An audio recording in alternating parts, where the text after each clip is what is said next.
Welcome to the Collective Awakening podcast, creating a loving and sacred space to share truth and knowledge, bringing together from around the world like-minded souls who wish to share their truth and wisdom in this great time of conscious awakening. Hosted by Chris and Stephen of the Purple Mountain Spiritual, Health and Wellbeing Centre.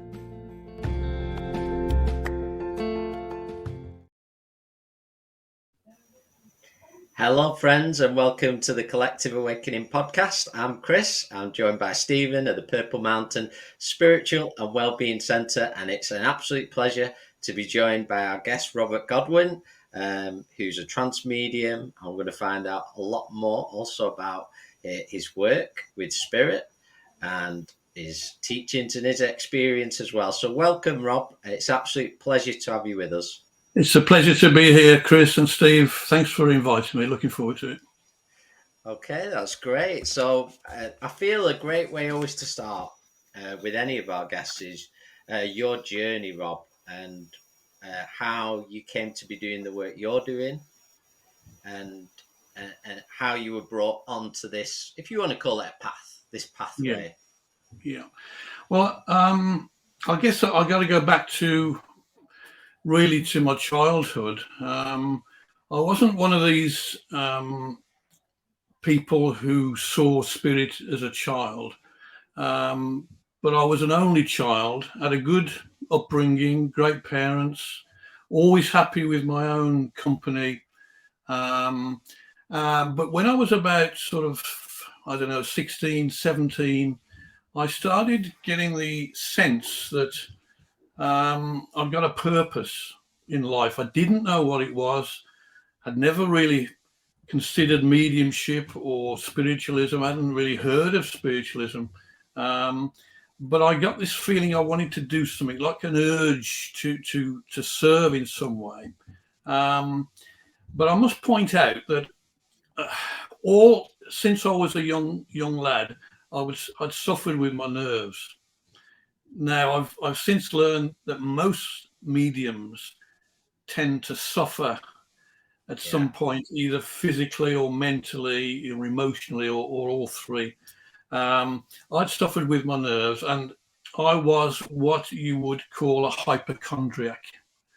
I can remember my mother taking me to the doctors for this ailment and that ailment, and I was always in my own mind at death's door, although I had nothing seriously wrong with me. That's how my mind worked. Anyway, around about the age of 16 and 17, my mother was working at a shoe shop in the town of Erdington in Birmingham. And it just happened, this is where synchronicity comes in, because I don't believe in coincidence, that her boss was a spiritualist, and he had a son who was a healer. Now, the son, believe it or not, lived in Canada, and he was in the mounted police. So he got quite an important job.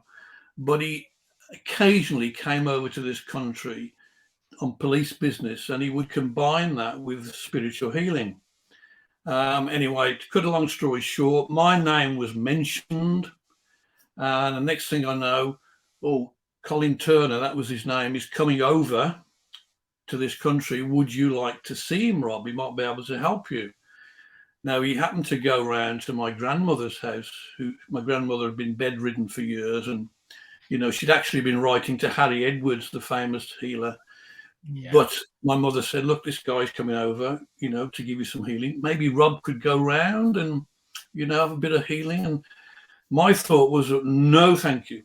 I don't want to go around, because this guy is going to take one look at me and say, oh, Rob, you haven't got long left to live on this earth. Such was my mindset. Anyway, I got coerced into going round on a Saturday afternoon. I'll never forget it. And I was met by this guy, tall guy, very friendly, very put me at my ease straight away. And he said, Rob, I'm just going to put my hands on your shoulders, just give you a bit of healing. You'll feel a bit of heat coming through my hands. And I sat down, and he put his hands on my shoulders, and without a word of a lie, the experience that followed in the next 5 minutes was unlike anything I'd had to that point. Wow. I believe I came out of my body. I felt myself floating up, and this tremendous, it was like an electric current ran through my body. I knew at that moment that there was something else. There was something else beyond this material world. And I can honestly say that one event changed my life, because I could still feel Colin's hands on my shoulders 3 days afterwards. And I remember I worked on the shop floor at the time in printing. And I remember telling some of the lads, of this experience. And, Rob's had spiritual healing. They were laughing at me, taking the mickey out of me. And, I knew it was real. I knew, because I could feel the difference in myself. So Colin went back to Canada. I kept in touch with him, just to let him know how I was doing. And I told him about these feelings I used to have, that I wanted to do something spiritually or whatever, And to my utter surprise, he wrote back in one letter, which I kept for years, saying, Rob, you're a medium. We've had a sitting over here at a circle in Canada, and it came through to us as information that you've got work to do. You're a medium, and you've got to develop this gift. And I was gobsmacked, but I thought, well, I trusted this guy. He helped me, so I thought I've got to follow up on this. Started going to the local spiritualist church, amongst other things. I used to get messages week in, week out from different mediums on the platform. You're going to be doing this. You're going to be standing on the platform. And I thought, yeah, as you do. And I was invited to sit in the local church circle, and it developed from there. And I sat in that circle for, must have been 6.5, 7 years, every week. If I missed 3 or 4 weeks in that time, it was as much. Yeah. And I must tell you this, guys, because around the same time, I developed an interest in healing. And I went down on a Friday evening to Kent, I think it was to Hastings, for a weekend seminar in this hotel. Went down on my own. I thought, this will be interesting, a seminar about healing. And it was in a hotel. I walked in on a Friday afternoon after this long train journey and taxi journey. I felt totally out of it, like a stranger. They all knew each other. They were all part of the Kent Healers Association. No disrespect to them at all, but they all knew each other. And it's like, who's this stranger walking in, with a Birmingham accent? What's he doing here? And I felt totally alienated. We went down for the evening meal on the Friday night. I got my jumper on. They'd all got black tie and, shirts. And that was another thing that sort of separated us. And I remember going to bed about 10:30 in the evening. I thought, this is a mistake. Why have I come here? I just want to go back home. But on that evening, it was a small bedroom on the front of the hotel, big heavy lined curtains, close the curtains. The room was black. Went to sleep. Was woken up about midnight, 1 o'clock in the morning. There was a ball of light about the size of a football, and it was glowing, and it was floating above, about a foot above the end of the bed. If I'd have known then what I know now, I would have spoken to it, whatever it was. I wasn't frightened. I wasn't scared at all. I put the light on, got out, went to the loo, come back. When the light was on, I couldn't see it. Turned the light off, and it was still there. For some reason, in naivety, I guess, I just turned over and went to sleep. Unbelievable, really, considering what I was experiencing. Following morning, everything had changed. People were speaking to me. I felt, I felt as though I fitted in. And I went to the first seminar after breakfast, and it was a lady called Margaret Wilson, a famous healer in her day. Yeah. And all the seats were in an arc, waiting for this lady to come give this talk. Across the other side of the room, there was a lady who sat down. She was an older lady. She was staring at me, and I thought, what's she looking at? What's wrong? And she was just staring at me. Eventually, she came over and sat next to me. She opened her handbag and she opened her purse, took out this little note, and she said, "I was given this," she said, "in the middle of the night through automatic writing." And she said, "Spirit told me to give you this note." And that was it. And she went back, opened the note, and it was, I can't remember the exact words, but it was to the effect of, "You are meant to be here this weekend. You've got work to do for Spirit." And it was signed Brother John, who I later found out was a guy that sometimes works with me. And again, you can imagine, I was just astounded by this. I since realised that light that I saw in my room was a spirit guide. And I think he went next, because I found out that this lady was in the next room on the second floor. I reckon he went from me round to her, woke her up and said, "I can't get through to him. Can you take this down?" Yeah. So they have their ways of getting amazing. So it was those two things, that visit, that weekend, and the healing episode that set me on the pathway to where I am now. Wow, that's amazing. It just shows you, doesn't it, how important sort of those messages are, and it doesn't matter if you believe or don't believe, spirit will appear, and you sort of Rob sort of have fully accepted you part of your divine purpose is to work with spirit in this life. Yeah, absolutely. I mean, the more I've found out about it over the years, and the more I've worked with White Feather in particular, who's my main guide, the more I realised that this was a decision that was taken prior to me coming here.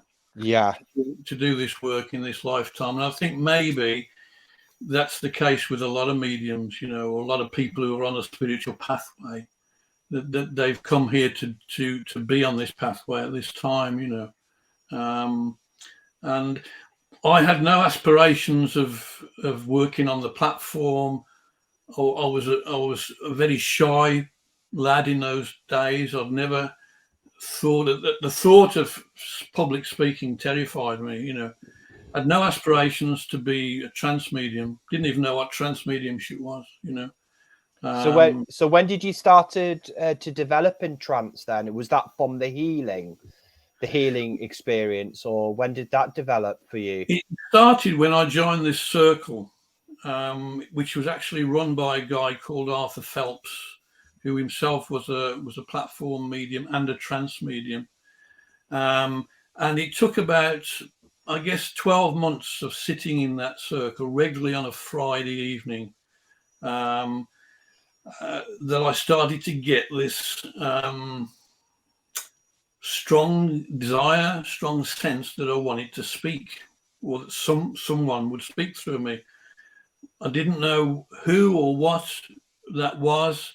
And I guess I kept pushing it back, pushing it down, until the one evening I just couldn't contain it any longer, and I actually stood up, and this voice spoke through me, and it was very, very simple, nothing profound. It was actually a farmer, a guy that was a farmer when he was alive, and he just gave a few words and then finished, and I sat down. But that was a breakthrough moment for me, and it gave me confidence, because the circle leader was very encouraging. He didn't slap me down or anything. He was very encouraging. And it was not long after that White Feather started to link with me, although he didn't give me his name for a couple of years. That's an interesting point, actually, which I'll pick up on later. but he started to speak through me and bring philosophy through, and that was it really. That was the sort of start of the pathway. Again, I had no aspirations to speak in public, but at the same time, I was developing clairvoyance in conjunction with the trance. So it was obviously meant to be that I was a platform medium as well. But I didn't work in public for about 6-7 years.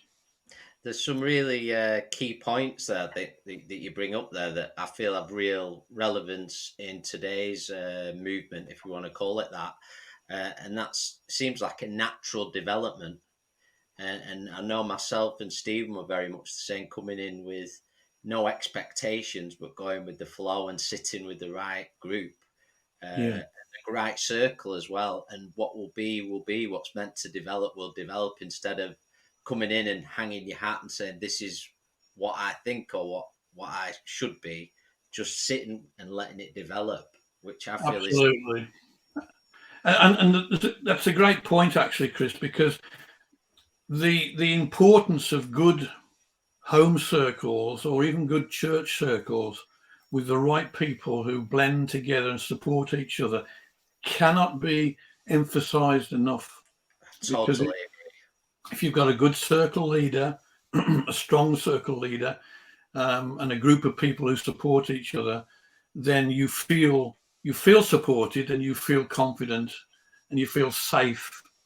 And those are all the things that are vital to develop mediumship. And again, I've sat in circles where egotism has come to the forefront, and I've known people thrown out of a circle, or shall I say, politely told or asked to leave. Yes, that's right. Because they get upset about it, but it's for the benefit of the circle, because there's no room for egos. That's quite right. And the circle that we were brought in through, really, and the couple that ran that, at times with certain people, they weren't very popular because they had to make a decision that was right for that circle. Yeah. And if we were to just say, oh, we'll just carry on and the work stops, then there's no point in the circle. The intention is lost. So sometimes there's energies that aren't right, or as we've spoke about, ego comes in, and it can't be. It has to be a perfect harmony, especially for trance, as I'm sure you know. Totally agree, Chris. Yeah, so I feel that's a wonderful point to everybody listening out there. And I feel it's one of our teachers in spirit always said, as long as there is one sat in the candlelight, we will be there. And I feel that's great for anybody listening. Start your own home circle, do it. All you need is the right group of people. Sit there and just send your energy out and join together and share and have a cup of tea at the end of the night. Yeah, why not? Yeah. I mean, it almost becomes a little social event as well, Yeah. As long as I always say to people that who want to develop as well, if you can keep discipline and you sit at the same time in the same place every week, even in the same chair, don't shuffle about, keep the same positions, the same chair, the same room. If it can be a room that's in a perfect situation, is not used for anything else. Yeah. And I developed, we used to sit in an old air raid shelter from the Second World War, which was converted. Yeah, I mean, it was at the back of the church, but it wasn't used. It was when we first moved in there, sort of thing. It was full of old chairs and rubbish and everything, and it was cleared out, and we put carpet down and heaters and blackout curtains, and it was. And the thing is, when I say to people about the energy building up, because it was never used for anything else. When we used to go in there, shut the door, we used to switch to a red light. The energy, guys, was absolutely palpable. You could almost cut it with a knife. That's how powerful it was. It was like if you've ever been close to electricity pylon, or you sometimes you hear them buzz, don't you? Get this buzz. And it was like that. It was like a physical energy.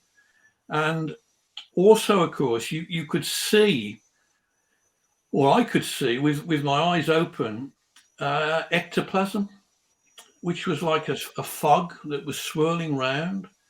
But that was the results of people sitting week in, week out, month in, year out, with that dedication.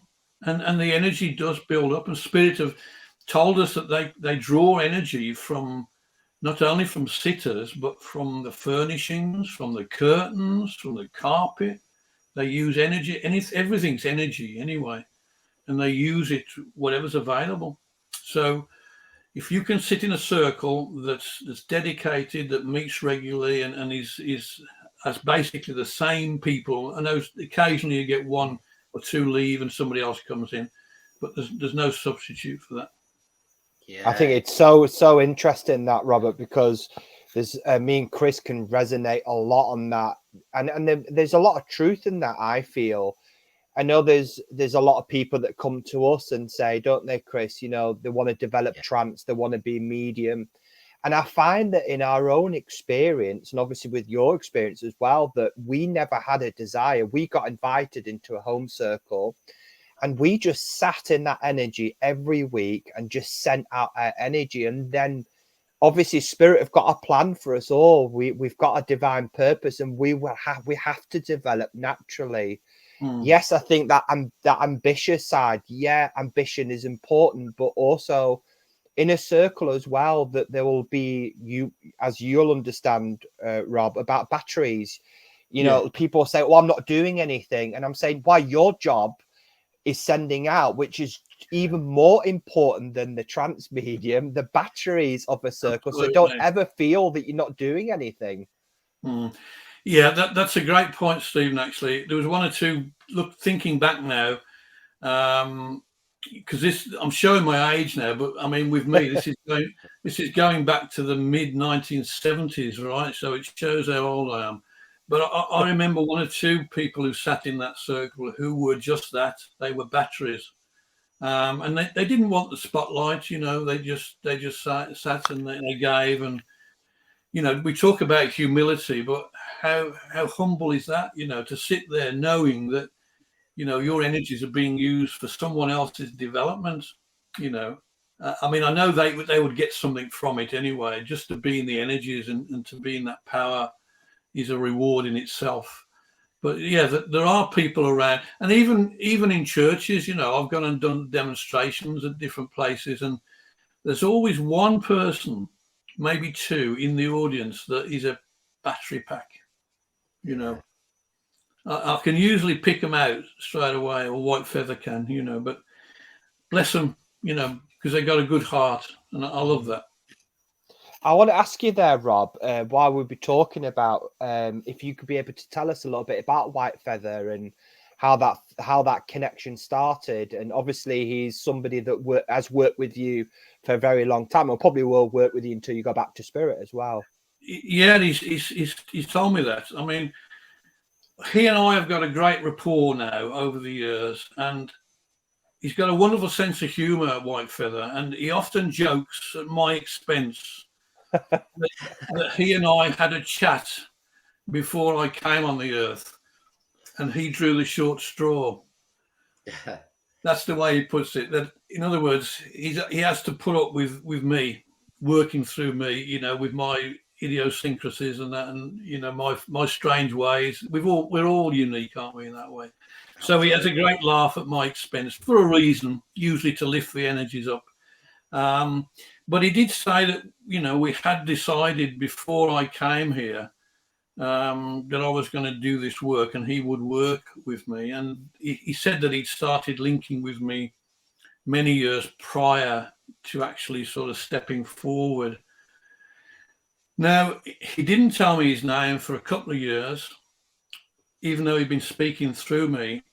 And the reason for that, and I often bring up this point when I'm working with people, is that there's a great quote by Krishnamurti. You may have heard Krishnamurti. He says that if you tell a child the name of the blackbird or the name of the bird, the child never sees that bird again. And the reason that a guide won't tell you their name, very often won't tell you the name early on, is not through any deceit or deception, only because once you give a name to a medium, that medium's going to focus, the mind will focus on that.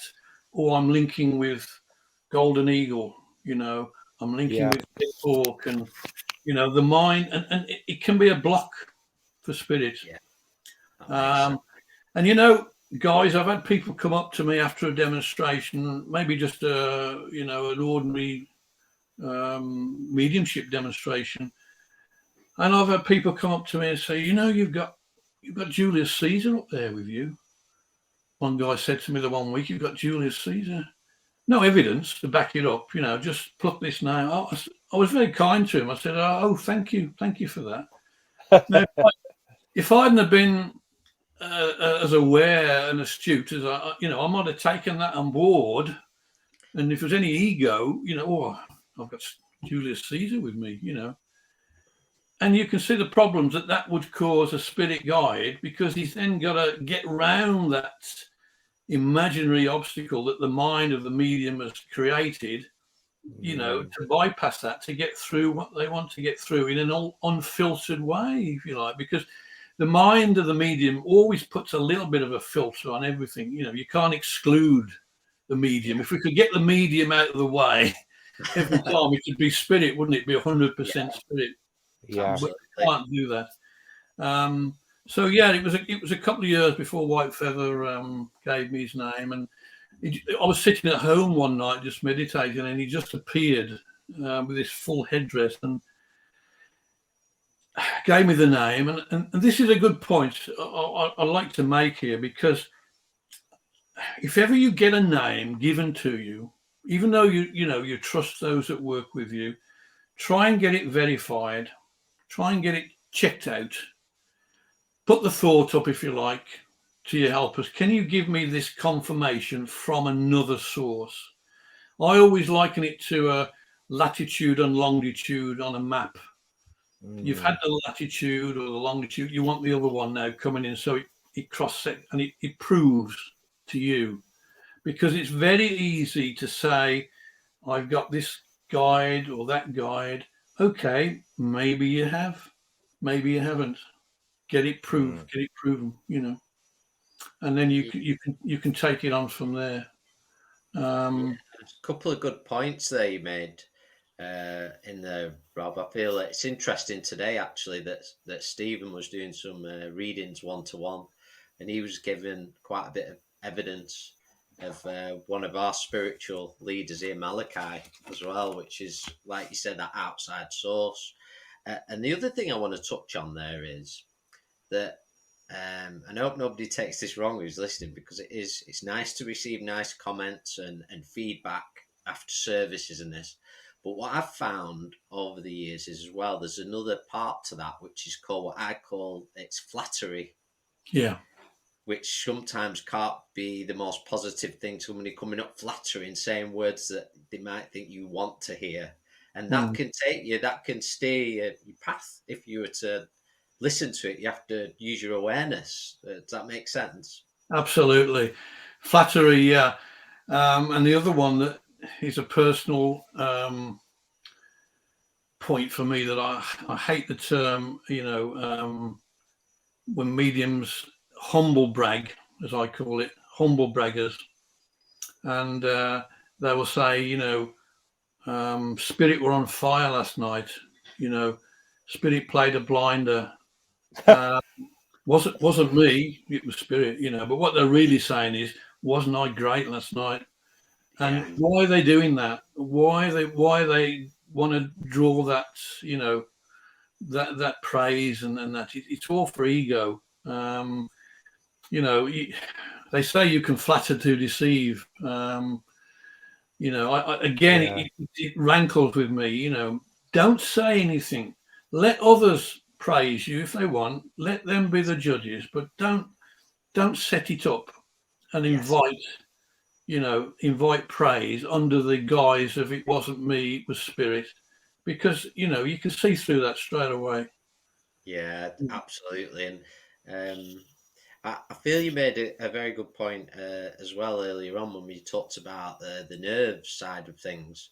Because I've met so many people in this work over the years doing various things, various different parts, and it's almost like it's a natural to work with spirit, but it doesn't come a natural to get up in front of so many people or stand on a stage and that. So that's something we all have to kind of work on. But what I'm Yeah. getting to with this is, in your early parts working with White Feather, as you start to establish that connection, and you're talking about getting outside confirmation of things and such, but did you ever have that bit of an internal questioning just of yourself at all with that nerve side? I did, yeah.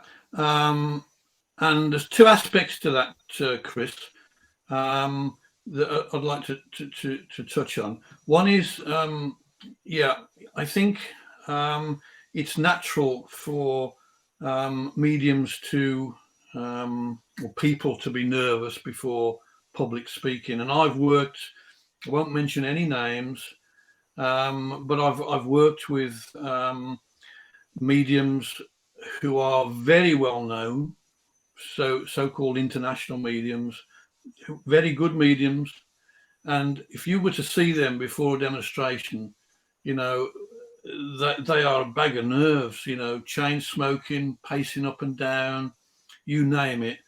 And once they start, I mean, I even now, after all these years, I still get wound up. I'm like a coiled spring before a demonstration, even though spirit never let you down, never let me down. But once you step into the zone, if you like, once you begin, then all that tension is used. I think they have to build up the tension, like winding up a clock for that demonstration, and the tension goes. And it's almost, for me, with not so much with a trance demonstration, because White Feather sort of has got control anyway. I'm sort of out of it. But if I'm doing a demonstration of mediumship, I'm like a different person. I don't think about, how many people there. It could be 50, it could be 100. I'm just speaking to that one person that I'm giving the message to. That's the connection. And I can have a laugh and a joke and make a fool of myself and anything that's necessary to get the message through. And I don't even think, it doesn't enter my head, about where I am and what I'm doing. You're just into that energy. So I think that's an important thing. Spirit will use that. Spirit will use that that energy, and they'll work with that. I can't remember what the other thing I was going to say to you now. It's completely gone out of my head. But I mean, I'll resonate with what you're saying on that point, definitely. Yeah, and just as you're talking there, that I feel like I've used to get nervous, not as much now, but in earlier years I can remember getting really nervous before my first few services I did, and then you'd get up and before you know it, the time's gone. You're like, where did the time go? Oh, yeah. And it's quite a rush of sort of adrenaline in a way. Your energy's very high, and you're like, oh my goodness, what a roller coaster, nerves, and then before you know it, just flows, and then you get to the end, and you're on this absolute high. Yeah, you are. Many a time I've driven home from doing a demonstration, and I've been on cloud nine, floating. It's a lovely feeling when you've had a good night. It is a nice feeling. But yeah, absolutely. It's unbelievable. And the thing that you've raised a good point there about the time. Now this is even more notable when working in trance, because very often I will be in trance for an hour and a half, and it seems to me like 15 minutes, 20 minutes when I come back. I cannot believe it's been that long. The other thing is, when White Feather's controlling me, I can still hear the voice because he uses my ears, he uses my mouth. I'm aware of that voice coming through. There's some element of me that's there, but I couldn't define what it is. I'm not aware of anything of my own individuality, my own personality. But the other thing is that I was going to mention is spatially, sometimes it's like I'm up by the ceiling speaking to the people, or I'm turned round a different way. Yeah, I've experienced that before. Have you? Yeah. Yeah. I don't know what that is. I mean, I don't know. It's just odd. And when you come back and you open your eyes and you think, well, wow, I've been up there somewhere. You know, I've been up in the corner of the room or the back of the room somewhere. Now, I don't know whether that's me that's been there or whether that's White Feather working through me that's been in a different spatial dimension. I don't know. But it's interesting. It's an interesting side effect, if you like. Maybe it's more than a side effect. So what is, Robert, what is the mechanics of trance, sort of on the simpler terms? Anybody sort of listening, and there does seem to be, in my experience, a lot of interest in trance, but there aren't many places for people, I feel, to go and sit. I mean, we've got a wonderful place at the Purple Mountain, but there's not many places left where people can go and just develop naturally. But what is sort of the mechanics of trance? How does it work? Do they use the voice box? Is there different types of trance? Because I find that talking about nerves and about your story, that we know a couple of people that sat in a circle and they felt, oh, I need to speak, and they just didn't find the courage to do that and really have courage, you know, and trust is a big thing as well. Trust is a massive thing. And I'll just come in on that. And I've just thought that other point I was going to talk to you about, Chris, was about when you first start speaking in trance, it's natural for a medium to think, is this me? Yeah. Is this my own unconscious mind, subconscious mind? Am I fooling myself? That was the point I wanted to make. And I've had that in the early days, and I see it with a lot of other people who are beginning to work in trance. It's human nature, because everybody wants to be honest with themselves. They don't want to fool other people. They don't want to fool themselves, which are all good qualities. And naturally, they want to do it right. And when they hear their own voice or their own words being spoken, they think, this is me. I always say to them, don't worry about that. Go with it.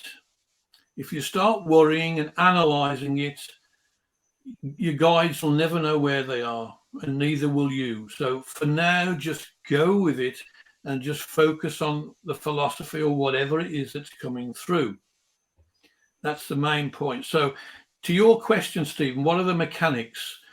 I always say trance is like a river, and you can be somewhere on that river. There are different levels of trance. It's hard to say to someone, you're at level 3 or you're at level 5, you're at level 10. It doesn't work like that. It's a sliding spectrum, sliding scale, and you can go up and down even from week to week. Yes, there's a development that takes place. There's a deepening that takes place with experience. Yeah. But what White Feather always says to people, he says, when I work through Robert, he said, I come in through the back door. The back door is the unconscious mind. Now, you know yourself, guys, that if spirit tried to come in through the conscious mind or the front door, the conscious mind is very, very active, very aware, you know, and it would say, what's that? What's going on there? What's that feeling? You know, what it fires up all these thoughts. And you can imagine if you were a batsman as a spirit guide, you'd be batting off all these balls that are being bowled at you from the conscious mind. So what they do, they go through the back door, which is the unconscious mind, with your permission. Nothing against, they don't force anything, always with permission. And they gradually get to know those areas of the mind that they can, with your permission, get control over and start to feed in their own thoughts. And gradually, I liken it to two streams coming together into one river, and they will flow, because all spirit is from spirit, through spirit, to spirit. It's a mental connection. And they're feeding their thought stream, their mind, their thoughts into yours, and they bring it from the unconscious mind up into the conscious mind and out, into the world, as it were. And a couple of things, if I can just say this as well. We always give a preamble talk before we ever do a demonstration of trance. And I say to people, watch out for pseudo-trance. Pseudo-trance is where you've got somebody who's allegedly a trance medium, allegedly working in trance, and they're speaking in pidgin English. They're pulling their face. There's all sorts of face contortions, hand movements, you name it. And there's no need for that. This is where it goes back to, if the medium's got a Chinese guide, they try to look like a Chinaman, they sit in a certain way and they bring the mannerisms in. That's why it can be a difficult thing to deal with. So you've got to be honest. And when you're looking at somebody, just think, are they really in trance, or is it a pseudo trance? Okay. Now you're probably thinking, well, hang on a minute, you're just saying you've got to encourage people, and yet you're throwing this into the mix. But I'm talking about people who are demonstrating, particularly in public now. And the acid test is, if you can ask a spirit guide a question, that question the answer to that should come back immediately. Yeah. There shouldn't be any hesitation. There shouldn't be any, hang on a minute, I'm just got to go and ask my mates and I'll come back in 5 minutes with the answer. It should be there, and it should be delivered in a way that conveys a greater knowledge and spirituality than the medium. It should be delivered in an eloquent way. And that is the hallmark of all good guides. And they shouldn't refuse to answer a question or turn away or, anything like that. It should be bang, there's the answer. I often find when a question's asked, the answer's forming immediately, sometimes before it's even finished being asked. So that's the criteria to measure the quality of trance mediumship. Wow, just want to mention there, just one more question there, Chris. And when you were talking about, does sometimes while you do your trance demonstration, could there be sometimes what we call transfiguration? Could there be physical as well? Do you think sometimes that spectrum as a trance medium can sometimes overlap to different areas where people were you talking about maybe, I'm seeing a bit of a Chinese face there, or maybe friends from other worlds? Sometimes that can happen. Yeah, I do believe that, Stephen. Yeah, I do.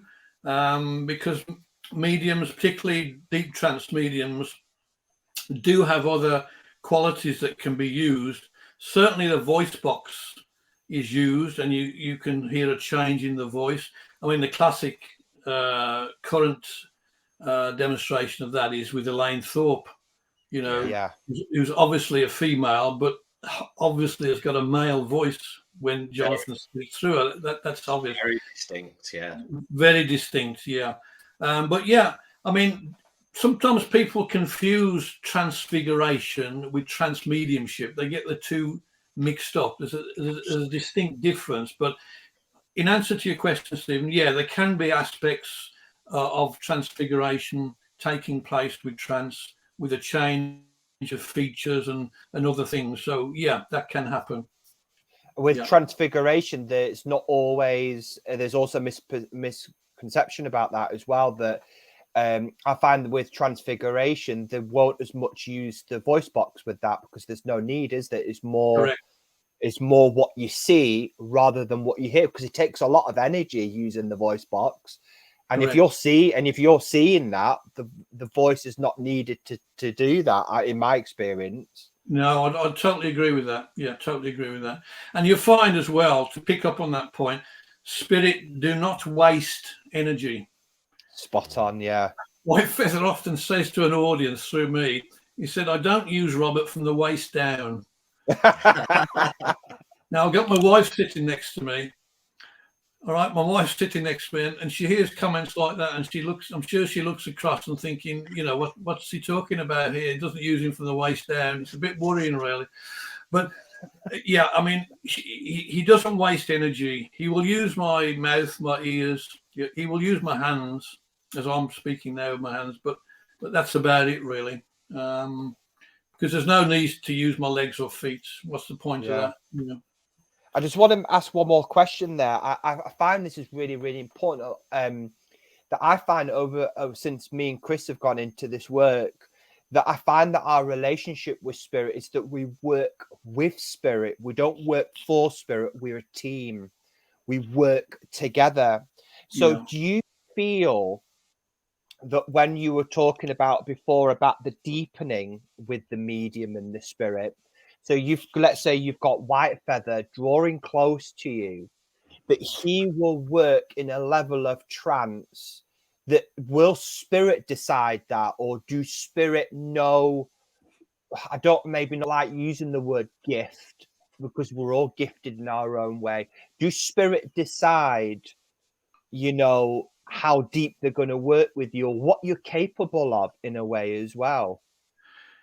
There's an element of that, yeah, most definitely. I mean, when you get in a car, you know the capabilities of that vehicle.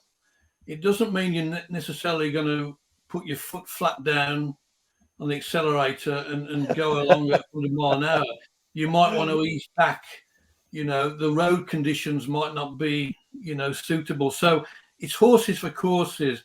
I think certainly with me, the guide tries to take me as deep as possible to try and get me out of the way, if you know what I mean.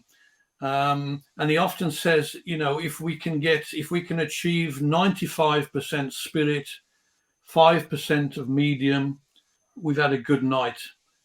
Sometimes it might be 85% of spirit, 15% of medium.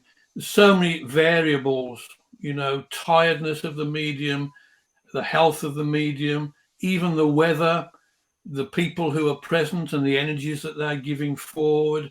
And this is where working as a team very much is in evidence. So there's so many things that can affect it, you know. And I think genuinely spirit will try and get the best they can on the day, on the night. And the other thing as well that's very important that we haven't really mentioned is they will protect the medium, because the medium's health and well-being is always utmost in their mind. They're not going to do anything that's going to put the medium, you know, in danger of anything, you know. So they're always aware of that, I think. Yeah, just something I wanted to ask that I feel just lends itself onto what Stephen's asked there is that's not been discussed yet, is the physical preparation for trance, and then the aftermath, how we would expect to feel after, or what would be advisable. The lady that brought us into this work, really, who was a trance medium called Anita, in our circle, and on our circle day, she would do absolutely nothing on that day. If she could help it, not leave the house in preparation. Yeah, that's wise. I always avoid a large meal. Sometimes, you know, if I got to go somewhere, I won't have anything to eat after midday if I'm doing work on the evening. Yeah. An absolute no is alcohol. Yes. On the day. I mean, most people like a drink, you know, a glass of wine or a beer or something. Nothing of that kind on the day. Avoid that. And yeah, generally, try and give your body the respect it deserves when you're going to be used in such a way. And if you can rest beforehand, that's obviously a good thing to do. And I think a lot of it is common sense, really. I think that the thing with mediumship generally is to, perhaps it's a cliche to say, treat your body as a temple, but if you're going to go out on the lash every night, and if you're going to drink and smoke and do other things, and then expect spirit to work through you, it ain't going to work, is it? Give them the best chance, for goodness sake. So respect yourself, and that also, by the way, extends to your thinking, your behavior. I mean, none of us are perfect. We're all down here to live in this world, and occasionally we get into situations. That's fine. Nobody's expecting us to be angels, but generally, try and respect yourself, and give spirit the best chance to work through you.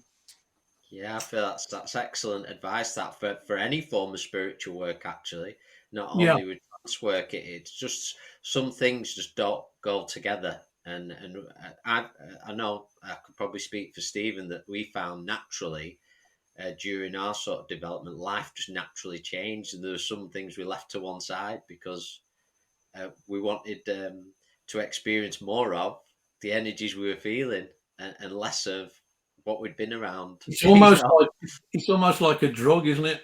You want more of it, and the other thing is, of course, you do change when you're working in these energies and you're learning things, and you can experience some mind-blowing stuff and information, and you think, wow, and you want more of that, and you think, well, do I really want to sit, watching, the news and listen to all that? You sort of lose interest in it. I did anyway. Even now, I find it really difficult to listen to the news, which is mainly negative anyway. Propaganda. Propaganda. Absolutely, I'm totally with you on that. You just want to be in those higher energies. Yeah, we used to have a saying on our circle night when it was somebody's birthday, what better place to be on your birthday than in the circle that you're going to experience. Yeah, absolutely. What better birthday present than that? Yeah, totally agree. So just as we sort of move on here, speaking of White Feather and in his work with yourself, the channeling, what would you say are the core teachings that he's brought through in the time working with you? That's a good question. That's a very good question, that, Chris. Yeah. I think the thing is, I mean, there's many things that I could bring into that, but I think mainly is one is to know yourself and to be true to yourself, but I think the other one is to put others before yourself in terms of service. He often says, and this is a term that Silver Birch has also used, that service is the coin of the spirit.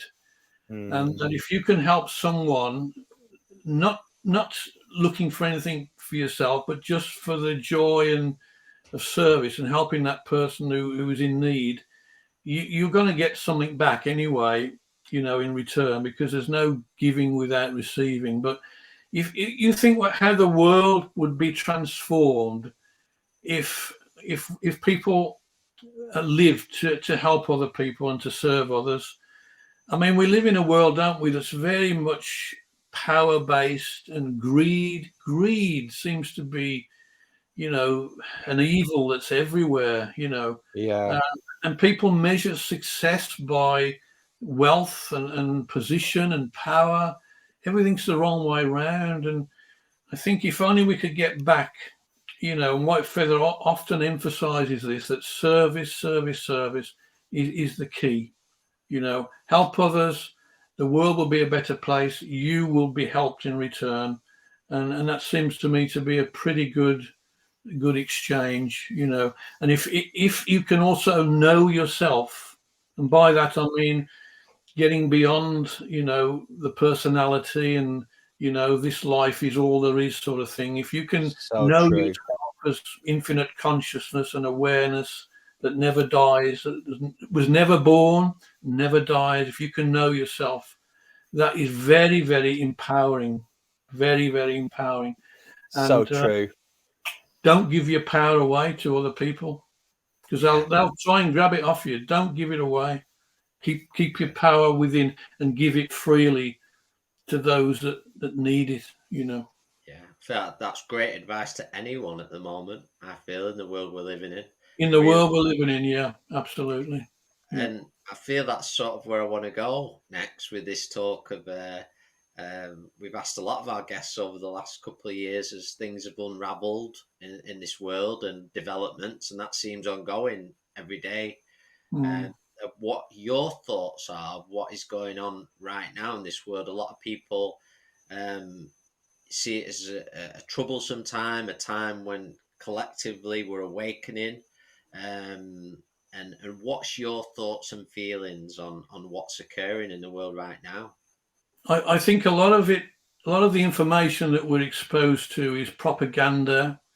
I think there's a lot of falsity, a lot of lies, and I think there's a definite agenda unfolding, which some people can see, many can't at the moment, although a lot of people are waking up.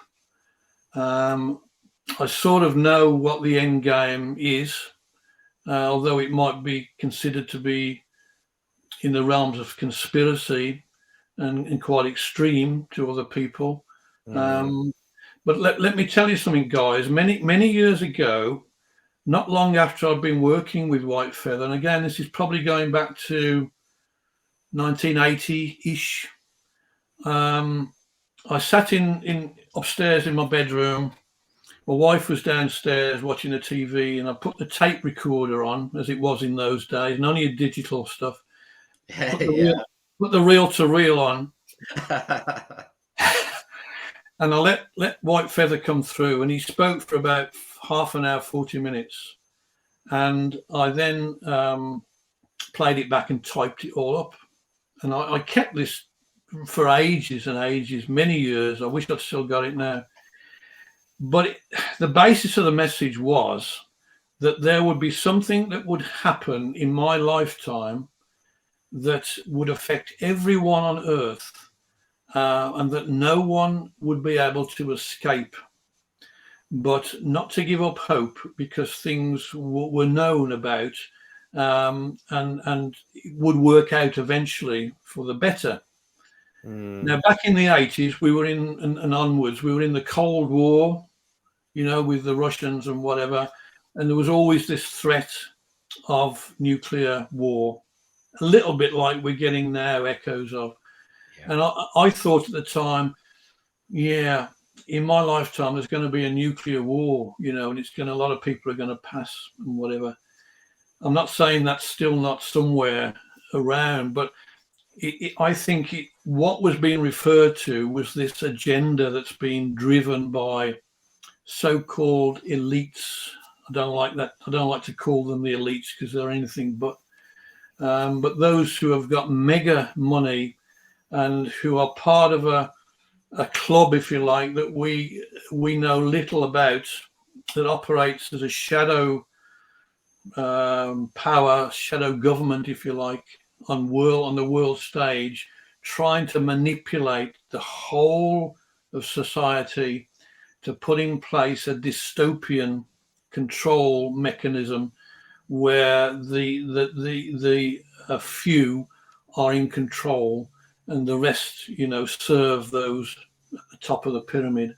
And you can see all these things gradually being put into place. If they did it all in one go, there'd be mass revolt. If you do it a little bit at a time, the old analogy of putting the frog in the pan of water and gradually turning up the heat. No, that one. You can see it happening, and there's been one or two people, that have seen this as well independently and have tried to alert people with some wonderful knowledge and teachings and that. But I can see, I can anything now that suddenly comes out of nowhere and is everywhere. You can bet your life it's the agenda. You can bet your life there's another reason for it. You know, I'm not going to go into specifics unless you want me to, but you can see by joining the dots up how all of these things are slowly eroding free speech and movement of people and taking away human liberties, which are God-given, gifts, to put this mechanism, this control mechanism, call it Big Brother if you want, to put this in place. And unless we come together, enough of us to say no, we're not having this, and take steps to prevent it, it will come to pass, quicker than many people think, because this has been worked on for a long time. It hasn't suddenly come out of the blue. So that's my take on it, And I get a lot of flack, sometimes from family members as well. Yeah. We know that. We know that very well. Yeah, it can be, and I suppose we've been quite outspoken during the past couple of years ourselves, as we see things. But it's important to speak our truths, and as I said at the beginning, it's only a lie that doesn't like to be questioned. The truth doesn't mind at all. Very true. And I feel that's really something that's really stuck with me. And there's a lot of narrative about at the moment as well. And I feel, I don't know if this is particularly a thing with people who work strongly with spirit or it's intuitive, but I can feel that narrative. And as soon as I feel it coming through anything, whether that be a movie, a TV program, anything like that, I turn it off. Yeah. But what I wanted to touch on a little bit here is that our last guest on the last episode, Jill Harrison, mentioned the lack of community, how communities have been split. Yes. And I feel that's a big part in coming back together. She talked about the times everybody on the street and each other's families would know each other and coming back together as a community. And you'd have the corner shop and everybody would go to the shops at the end of the street. Yeah. And it seems that's been a gradual change over the years with the supermarkets coming in, particularly in this country, and the smaller shops closing. So everybody goes to one place and losing that community again. Yeah, I think what you're referring to as well is globalization. Yes. And the part of their sort of agenda is to centralize control. So you'll have a world government, world economy, digital currency, no cash, cashless society, and people will live on digital credits. And if you don't toe the line, then you can be switched off, literally switched off electronically, digitally. So you can't have access, you can't buy, you can't sell, you can't feed yourself, you can't move. And that's essentially, a slavery, a slave-driven world. And that's not too far away, unfortunately, because people are surrendering this way of life that we've always known and enjoyed. It's being given away and people can't see it. It's right in front of them. That's the frustrating thing, And this comes back to as well, what White Feather will often say is that you cannot enter a closed mind. And you try and talk to some people about these sort of themes, and it's no, you're a conspiracy theorist. So true. That's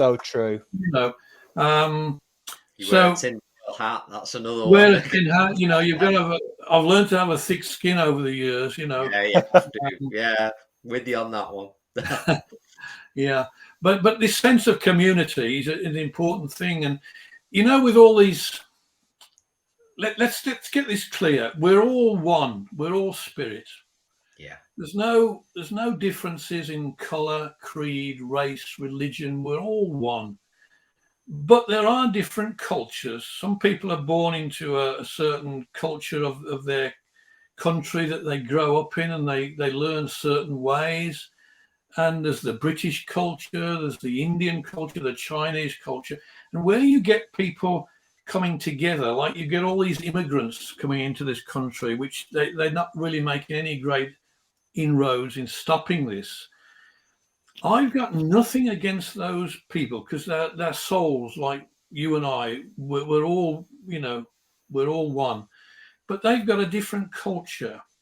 And one thing that the elites cannot stand is the British culture, because Britain is, not, I won't say it's unique, but there's something about the culture of Britain, certainly in the last war and beyond that, that is very, very, very special in some ways, in that people bring something to each other. They support each other, and generally the British way of life, some would disagree, certainly going back a few years, was a decent way of life, with small villages, societies, farms. Everything was local and grown locally, and people supported each other. That's been eroded. The British spirit is being eroded by other cultures. Maybe it's not their fault. They've got their own way of life, and I'm not in any way prejudiced or racial. I'm not interested in any racial. I'm not at all. It's just a different way of thinking, and it's been forcefully introduced, not just in this country but other countries, and it breaks up the local spirit, the culture of that country. And the people then become more easily manipulated and divided and controlled. If you want to defeat an enemy, break the spirit of that enemy, divide that enemy, put brother against brother, country against country. It's easy to do if you know what you're doing. You can break it up, and that's a very awful. It's evil, really, that's being done. We've got to get beyond this. We've got to get beyond this and see that our brother is ourself.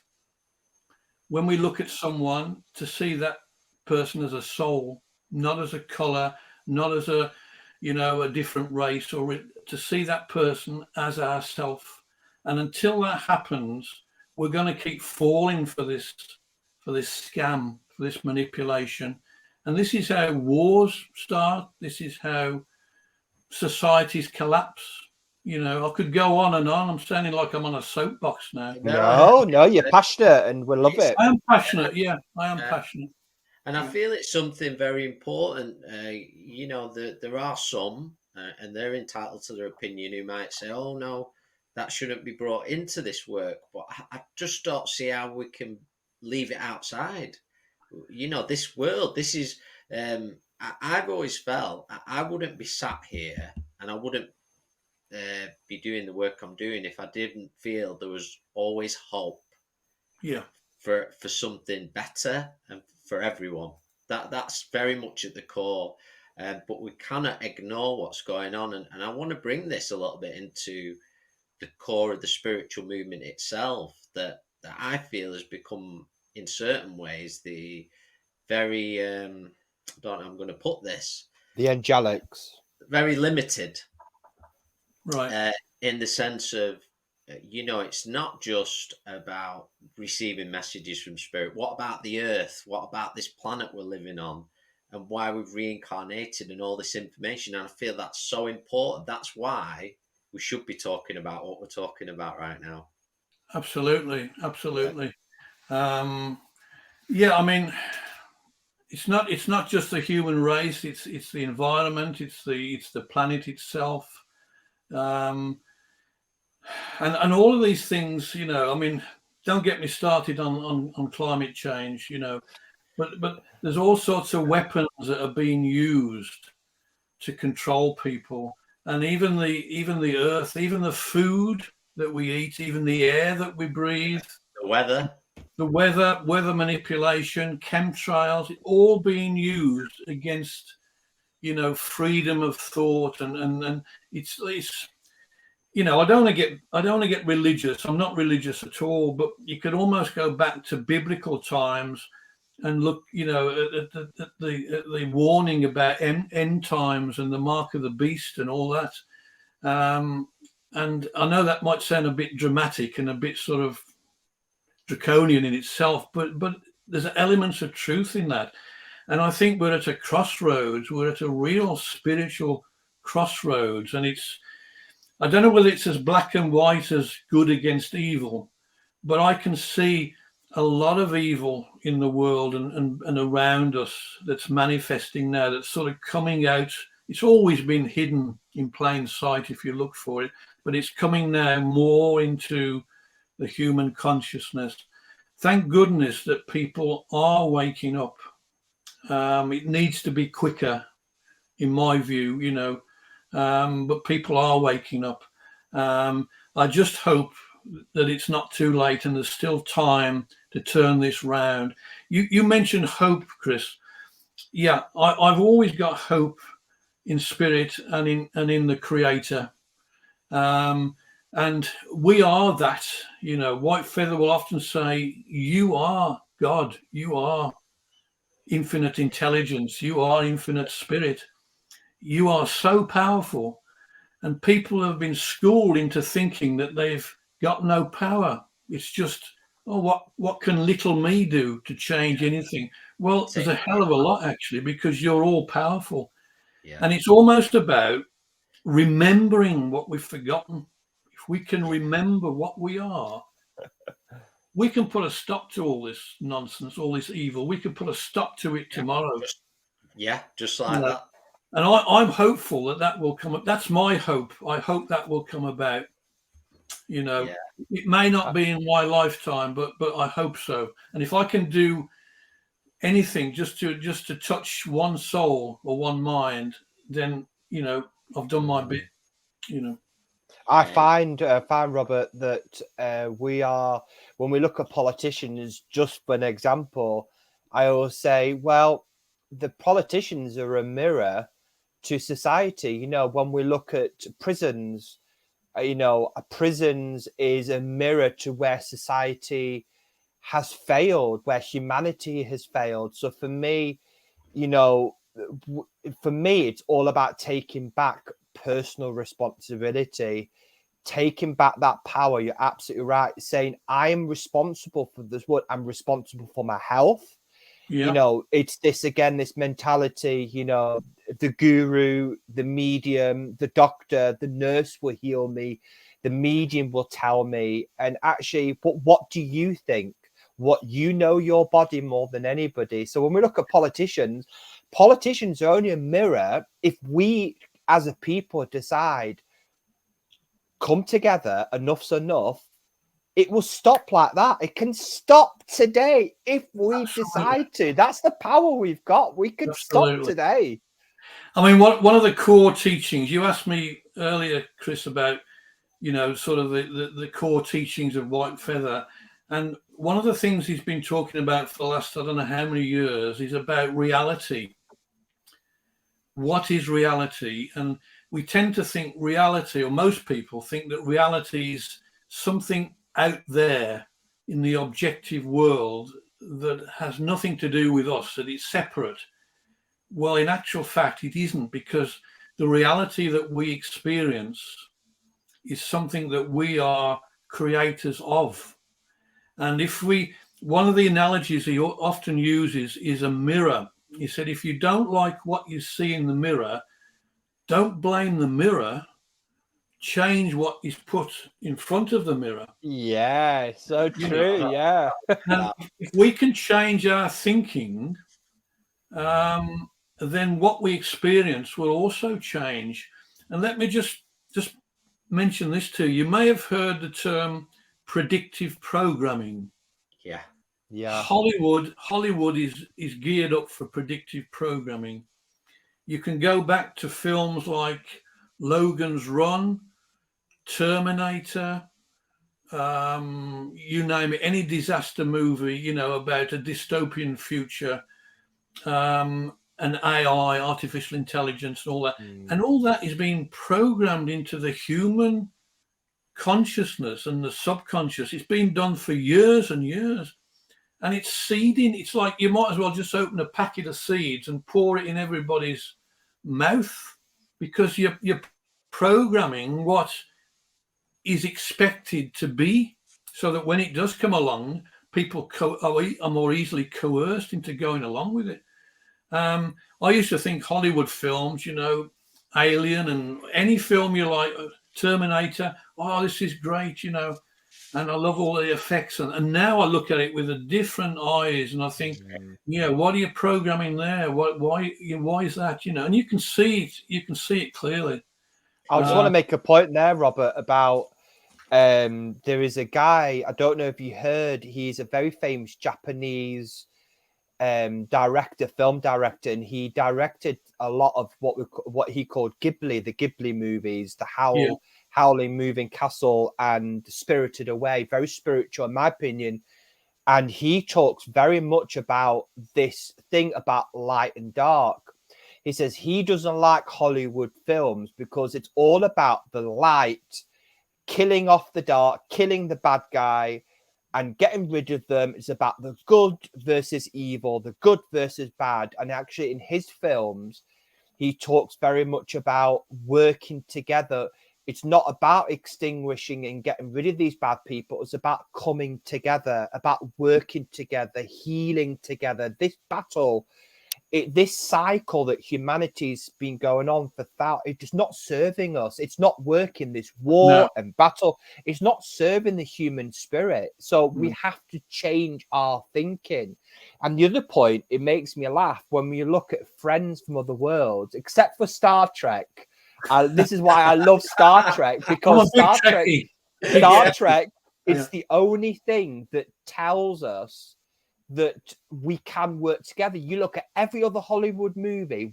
So if friends from other worlds suddenly showed themselves, the first thing people want to do is kill them, because that's all we've programmed to do.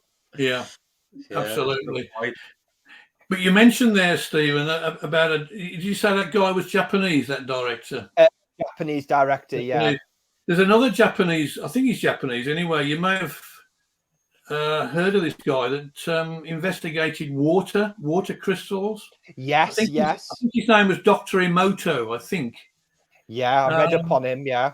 And he put labels on water and then froze it. And he would write a word like Hitler or death or love or compassion. And the difference in the shapes of the crystals when they were looked under a microscope was absolutely amazing. And the darker, the negative thoughts that had been put into that water changed the structure of the crystal. Now, if we can do that with a thought, or more importantly, the intent behind the thought, just think what we are being programmed with every day and what effect that's having on our health. We are 99% water. You imagine what our thoughts are doing to it's no wonder that 1 in 2 people get cancer, because we're being programmed with fear, with dread, with negativity, with doom and gloom. You've only got to turn on, as we said earlier, the media, boom, boom, boom, fear, fear, fear. And people are being programmed. And they are then, through their own consciousness, manifesting that programming into reality and experiencing it. And they know that. The people that are doing this, they know how reality is created. So you're quite right, guys, in what you say about we've got to come together, we've got to love each other, we've got to realize that, none of us, we're all flawed in a way, but in another way, we're all perfect, because we're all a great spirit, whatever label you want to use. And when we realize this awesome power that we have, we are unstoppable. We are unstoppable. And maybe it's things like this that we're doing now, the three of us talking and discussing things that will reach a far greater audience, hopefully.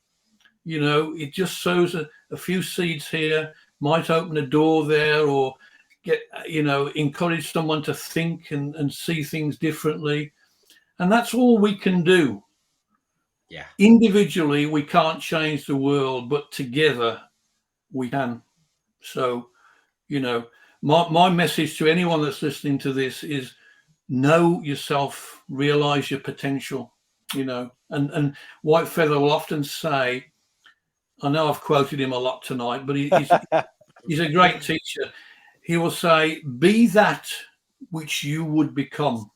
In other words, don't wait till tomorrow. Be that now. Live it now. Be that.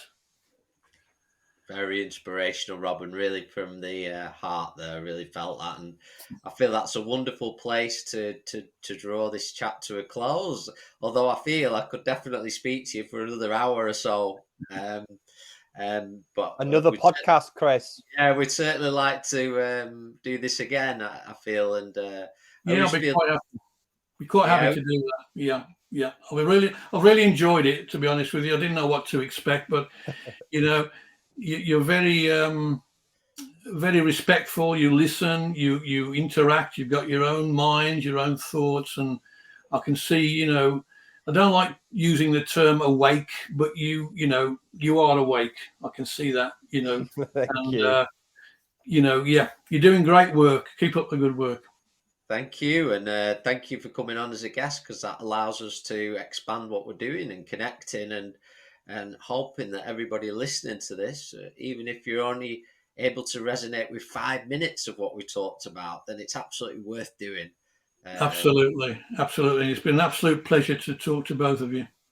So thank you very much, Rob. If you are interested in connecting with Rob any further, you're able to connect with him on your website. Is whitefeatherspirit.com.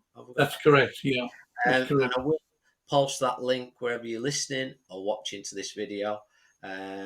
If you wanted to know more about Rob's work, White Feather, and you have got some recordings up, haven't you? There's plenty of recordings, audio and video recordings. There's also a podcast which comes out about every 3 weeks called the Rob Goodwin Podcast. Give it a listen. You can get on all the normal channels. And there's quite a few books. We've done about 9 books of White Feather and a couple of my own, which are on Amazon. I've got a few hardback copies here, but you can get all of them for Kindle on Amazon. Wonderful stuff. So thank you so much, Rob, and thank you everybody for listening, and just sending lots of love to everyone out there. And till we speak again, bye-bye. Bye-bye. Thanks, thank you. Thank you for watching the Collective Awakening podcast. For more information on the Purple Mountain Spiritual and Wellbeing Centre, you can visit our website at thepurplemountain.co.uk, and don't forget to click and subscribe.